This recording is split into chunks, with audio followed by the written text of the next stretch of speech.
Karena sedih sama ridho itu tidak bertentangan. Ridho itu tidak sama dengan tidak marah. Mungkin saya marah tapi ridho, bisa nggak? Karena marah itu di permukaan, ridho itu di dalam, dan seterusnya. Saya tidak setuju banyak hal mengenai Indonesia, tapi jangan lupa saya ridho. Aku gampangannya gini mas, ini nyicil ya. Nanti di jalan ada mobil nyerempet motor, ya. Terus terlempar, terus terpaksa masuk rumah sakit yang naik motor. Aku takon, bisa nggak Allah menghalangi kejadian itu? Atau kejadian yang lebih besar dari mobil nyerempet motor apa? Gunung Merapi meletus, tsunami, Ukraina diserang oleh Rusia, perang dunia, atau apapun yang terjadi, itu saya tanya sama Anda, bisa nggak Allah menghalangi itu supaya nggak terjadi? Dengan sangat mudah, wa kana dzalika 'alallahi yasira. Dan semua itu bagi Allah sangatlah mudah. Tapi faktanya Allah menghalangi enggak? Pacarmu selingkuh umpamanya. Bisa enggak Allah menghalangi?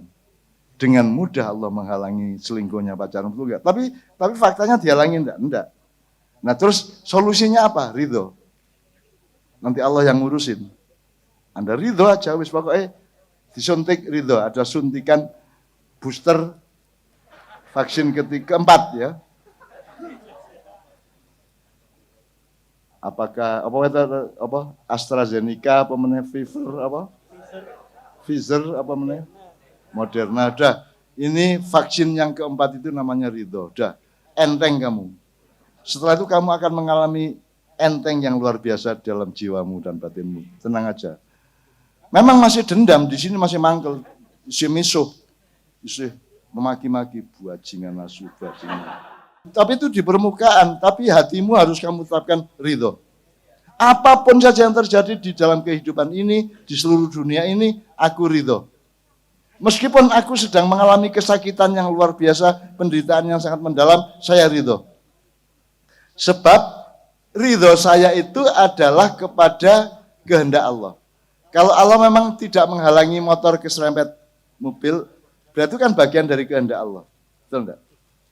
Memang Allah tidak menolak kejadian itu, betul enggak? Berarti memang itu bagian dari kehendak Allah. Dan Allah mengatakan barang siapa tidak ridho kepada ketentuanku dan tidak bersabar kepada cobaan-cobaanku, maka aku persilahkan mencari Tuhan yang bukan aku. Modern aku. Golek nang Depok Rano, Serang Rano, Kerawang pemeneh kan gitu kan.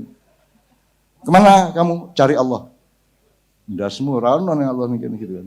Jadi teman sekalian, ridho itu serius. Cuman Anda harus punya ilmunya dan harus menempatkannya gitu. Tidak, jadi apakah saya setuju dengan kejadian ini di Indonesia? Enggak. Tapi saya ridho. Ridho itu artinya itu sudah terjadi, Allah mengizinkannya terjadi dan aku akan terima itu dengan penuh ridho.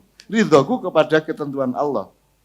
Kepada kejadian itu saya tidak setuju aslinya. Tapi ada yang lebih dalam dari ketidaksetujuan saya, yaitu ridho kan gitu kan. Jadi gitu manusia itu berlapis-lapis. Kan saya, misalnya ada cewek cakep banget ngelamar saya pada suatu hari. Dilamar aku. Dan saya pura-pura disuruh kasih pengajian, setelah pengajian saya dikasih persembahan, ada baju koko, terus di lipatannya ada kunci Mercy. Terus ada surat kecil, Cak ini si X ini sedang menunggu di Mercy, saat di sebelah parkiran sebelah sana. Neng tak tolak coba. Dan saya milih Mas Uki Bayu Sejati, senior KC ini, yang bawa kolbak Suzuki cilik ya loh. Jadi aku malah bali orang nggo Mercy yang nggo kolbak Suzuki kuwi. Apakah saya hebat? Ora, aku gelo. Apa jancuk lah apa tak tolak kan gitu. Gelo saya. Gelo. Loh jadi itu yang gelo itu bagian luar. Tapi kalau kamu ngejar lagi, saya tetap tidak mau lagi. Misalnya saya disogok oleh konglomerat 3 miliar untuk minta izin agar Gus Dur memberi surat izin pulau judi di salah satu tempat di Pulau Seribu. Saya dikasih 3 miliar, dan nanti kalau ini jalan, saya dikasih 450 juta per bulan. Dan saya dengan tenang sambil makan di restoran itu tak wek-wek, Mas. Pak, kapan-kapan kalau ngundang saya, kita makan aja, nggak usah ngasih gini-gini, malah kayak bingung, saya bilang gitu. Tak wek-wek mas, 3 miliar mas. Terus rumah sama aku, heroik menurut Pak, gelo aku. Menyesal saya sampai sekarang. Jadi jangan dikira saya malaikat, saya manusia biasa. Saya mbahmu, saya sahabatmu, saya temanmu. Saya juga gelo. Tapi kalau kamu kasih lagi, saya tolak lagi. Karena yang gelo itu cuma di bagian permukaan. Nek kon selulup menjerone hatiku, aku tetap ora gelem. Karena di dalam itu ada Allah, ada pertimbangan yang lebih matang. Kalau yang di luar itu kan, oh pokoknya ono duit akeh aku gelem gitu tok ya. Jadi manusia itu berlapis-lapis. Jadi ridho itu tidak sama dengan setuju. Gitu ya Mas ya. Dan seterusnya ada banyak segmen-segmen dan pemetaan ilmunya gitu ya.